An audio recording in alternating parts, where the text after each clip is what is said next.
I'm Marty Stouffer. Many of us have a special place where we can relax and escape the pressures of everyday life.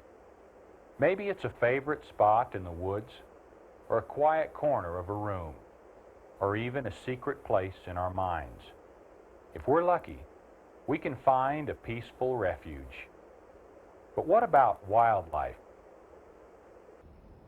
Our modern way of life has claimed much of the land that once meant peace and quiet for our native animals. Where can these creatures go to find not only the space and solitude that man sometimes craves, but the very elements basic to their survival? The answer is our national wildlife refuges. America is fortunate in having the greatest wildlife refuge system in the world. From Florida to Alaska, millions of acres have been set aside for the primary benefit of wild birds and animals. Within these havens, hundreds of species thrive and interact as they have for countless generations. Many of these creatures could not exist today without a wild refuge.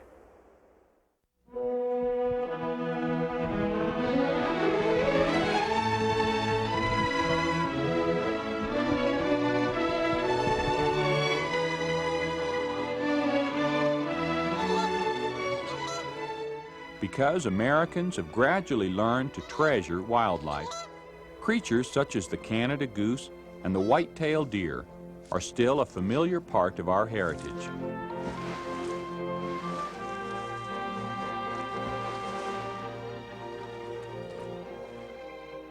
It could easily have happened otherwise. Earlier in our history, many species were destroyed forever by indifference and by greed. Egrets and other wading birds were severely overhunted for the commercial value of their elegant feathers. Unfortunately, these plumes were at their finest during the breeding season.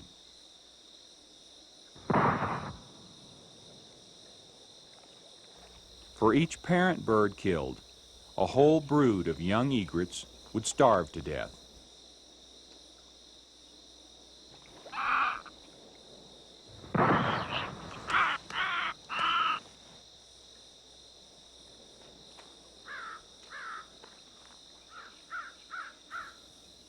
The egret population was decimated, all for a few feathers, all in the name of fashion.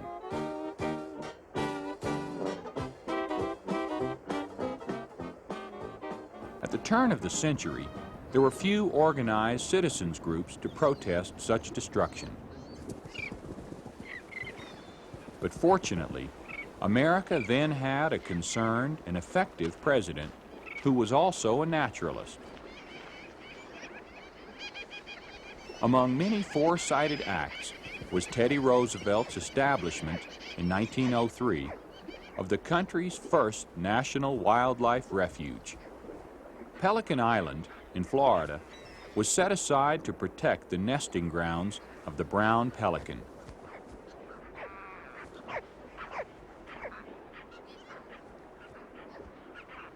Today, colonies of them once again thrive. and the original 3-acre Pelican Island is now part of a system which has grown to include more than 400 refuge areas in 49 states.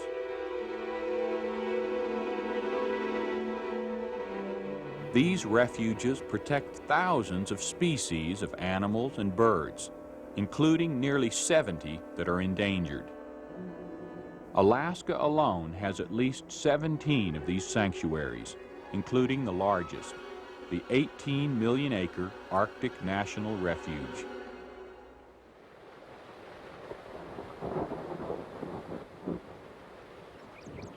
Preserving our irreplaceable natural heritage is an idea which has, like the acorn, slowly taken root in reality.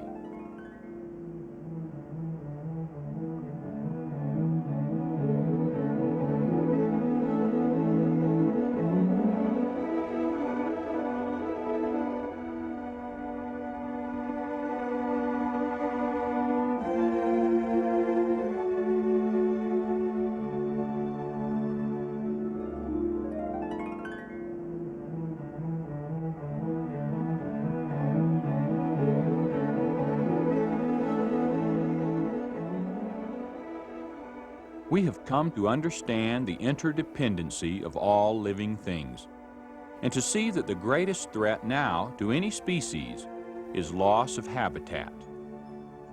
Just as the acorns dropped from one oak tree can create an entire forest, so the refuge system shelters not only individual animals, but all of nature's magic and mystery. How does man benefit? Coastal refuges, such as Eastern Neck on Maryland's Chesapeake Bay, protect estuaries, vital to America's fishing industry. Inland, a great many refuges help to regenerate the nation's water supply and to control flooding. Above all, they offer a place for man to regenerate his own spirit by observing the natural world.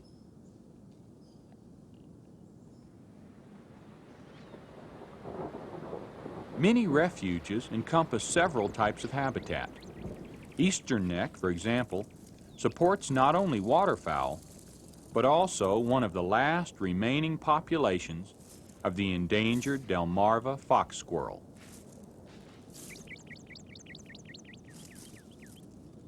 This large, handsome native is often seen playing around refuge headquarters, which occupy what was once a private hunting lodge.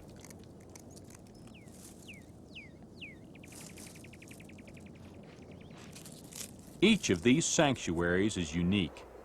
Blackwater Refuge, for instance, is also located on Chesapeake Bay, only miles from Eastern Neck, yet it hosts distinctively different populations.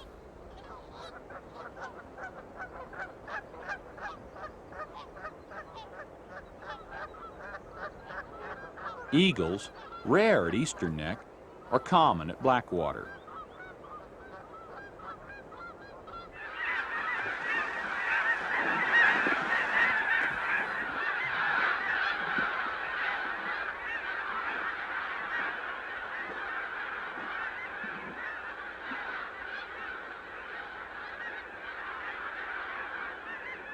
Blackwater also has a colony of Delmarva fox squirrel, plus 2 other endangered species, the red-cockaded woodpecker and the southern bald eagle. Magnificent flocks of ducks and geese are a thrilling sight at both refuges.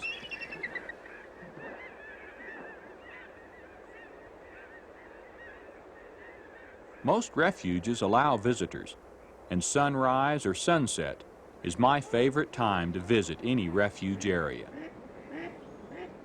These are the best hours to gain a sense of nature's tranquility and to see the amazing variety of her timeless patterns.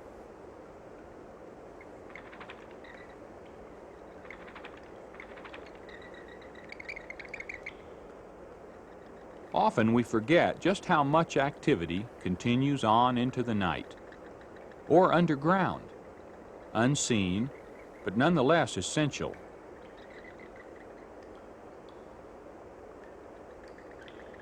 Bats may not be everyone's favorite, but think how heavily they figure in the control of insect pests. If species, such as these endangered Indiana brown bats, were to disappear, we would be far more dependent on chemical pesticides.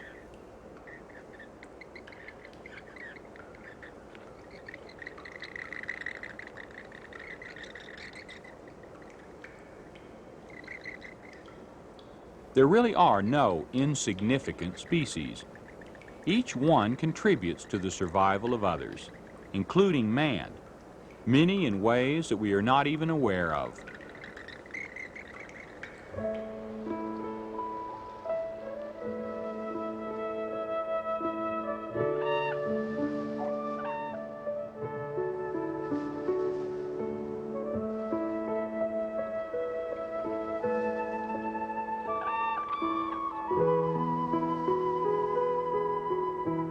Refuges, set aside for the protection of one type of bird or animal, often support many others. This can readily be seen at 90,000-acre Aransas Refuge along the Texas coast, winter quarters of the magnificent whooping crane. Here, the spectacular courtship dance of America's tallest bird takes place among white-tailed deer, herons, and white pelicans.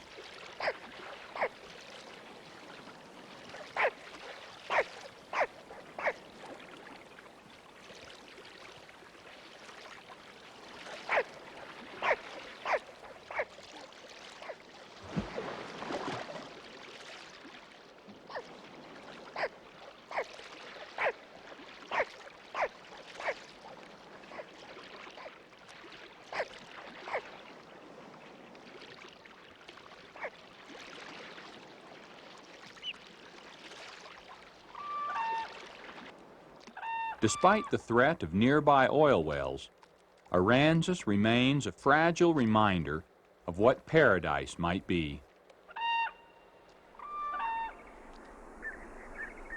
Our refuge system includes nearly every conceivable type of climate and habitat, from rainforest to desert.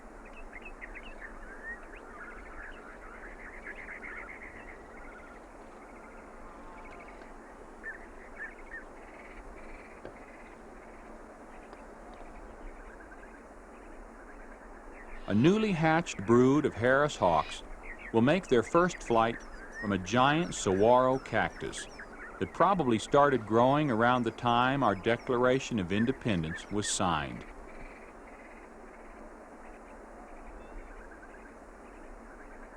Life in the desert is fragile and harsh, living things few and far between. Without refuges, it would be easy for the last member of an endangered species, like the desert tortoise, to disappear into oblivion without anyone taking notice.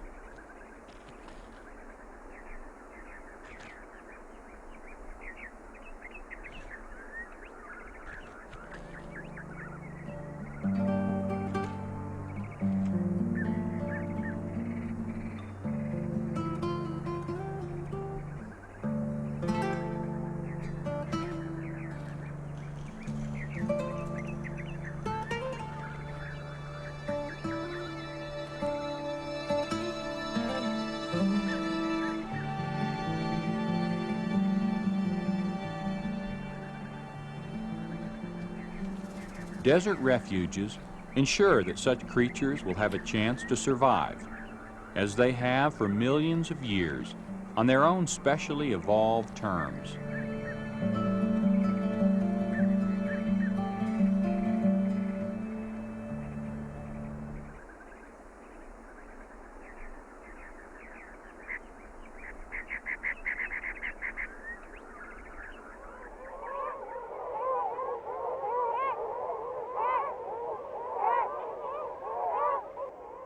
Birds must contend for increasingly limited space and food, not only with members of their own species, but also with other birds and animals that have the same preference in diet and living quarters.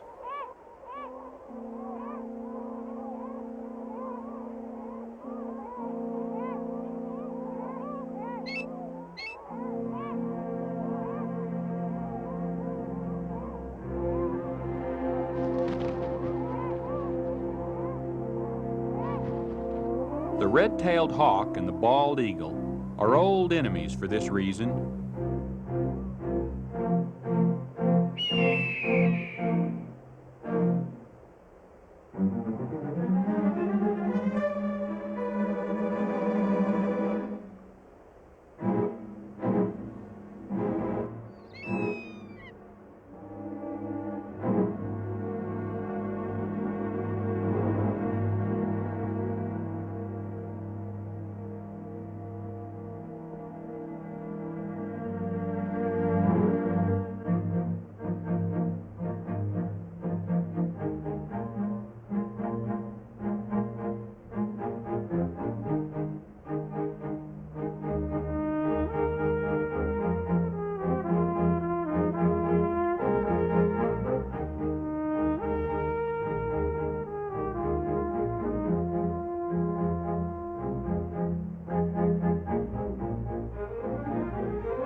Migratory birds, including this peregrine falcon, follow certain broadly defined routes called flyways in their travels north and south.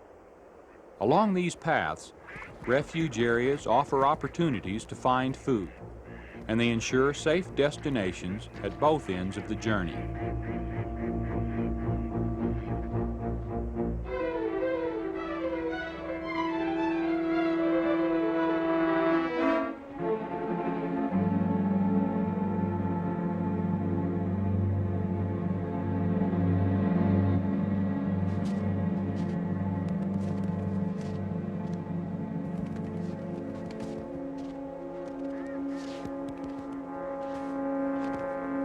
No refuge guarantees any bird or animal protection from nature's inevitable ways. Rather, they provide a small measure of security, a last line of defense against the whims and fancies of man.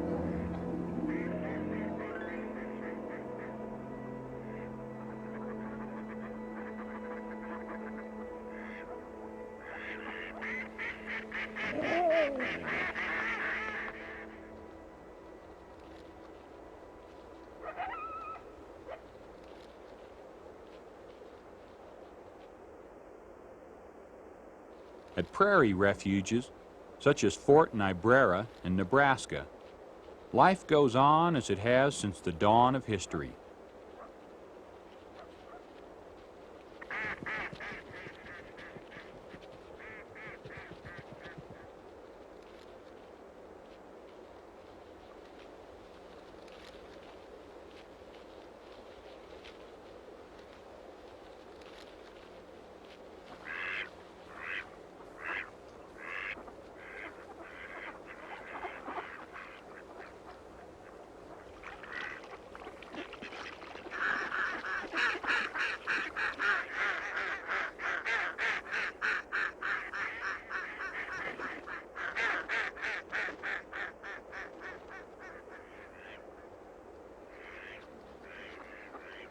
Grazing, mining, lumbering, and even recreation on any large scale are seldom compatible with wildlife. Yet the federal government responsible for supporting the refuge system has, in recent years, encouraged an increase in activities which are hardly intended for the primary benefit of wildlife.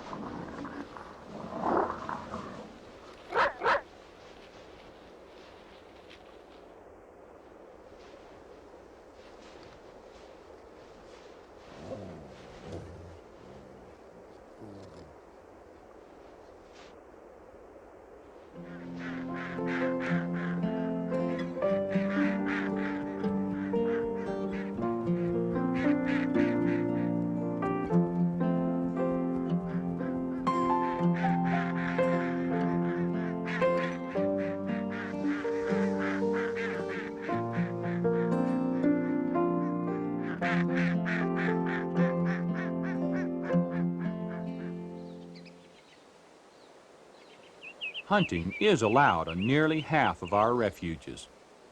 Many people consider this an unfair trick to play on wildlife in a sanctuary. Yet hunters and hunting contribute much of the support and revenue that makes wildlife management possible. It's a complex and sometimes controversial situation. There are other problems. On several refuges, native wildlife must compete with feral animals, such as ponies, horses, and burros. Yet these animals, too, are, in some ways, part of our heritage. More difficult to defend is the occasional importation of non-native birds and animals, such as these African oodads, which put an added strain on limited refuge resources.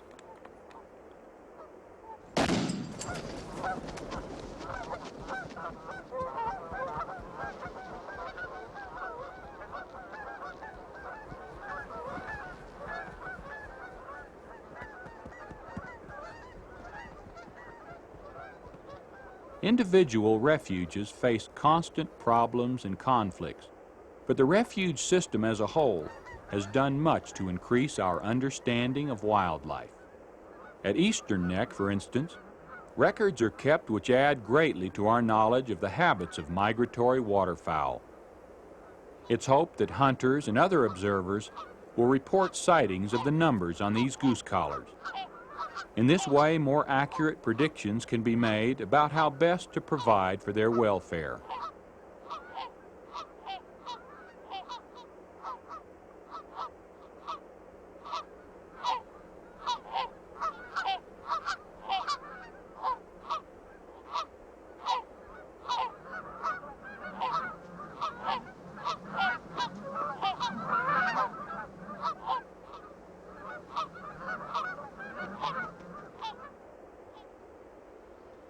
In the vast, rugged expanse of Alaska's wilderness, we can still see a measure of our own untamed past.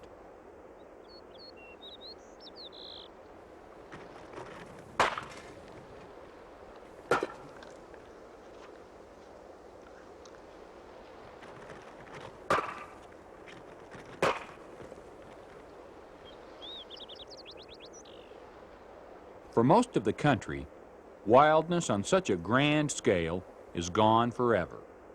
But in Alaska is hope for the future.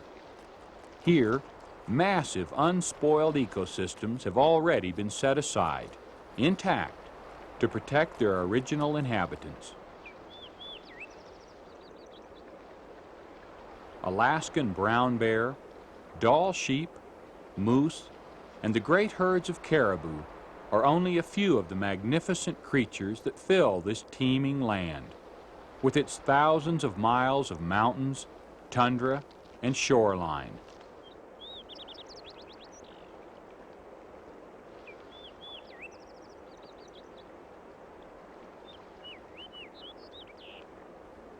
It would be incredibly sad if we allowed such incomparable grandeur to be trapped and hunted, manipulated and displaced until it could no longer be called truly wild.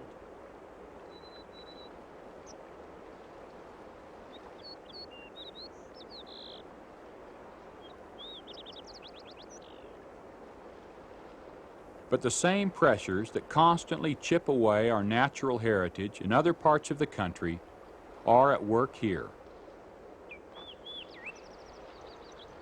The same Alaskan Conservation Act that in 1980 added 54 million acres of new lands to Alaska's refuge system also leaves each of those refuges wide open to oil and gas development.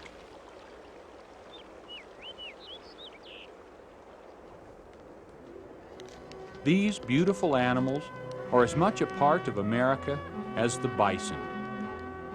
Do we wish to see their ancient migration routes restricted, or their numbers reduced to a few isolated bands?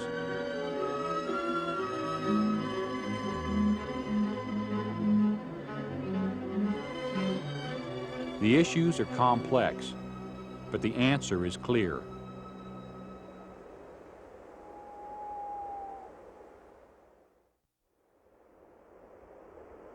By providing food and shelter, you could create a mini refuge right in your own neighborhood or backyard.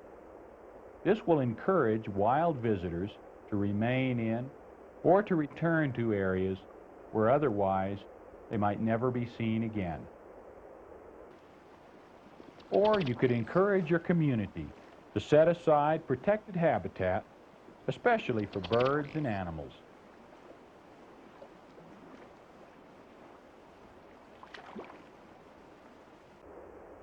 Keeping our national wildlife refuges in their original state is one of the best ways to provide for the lasting vitality of all of our native creatures.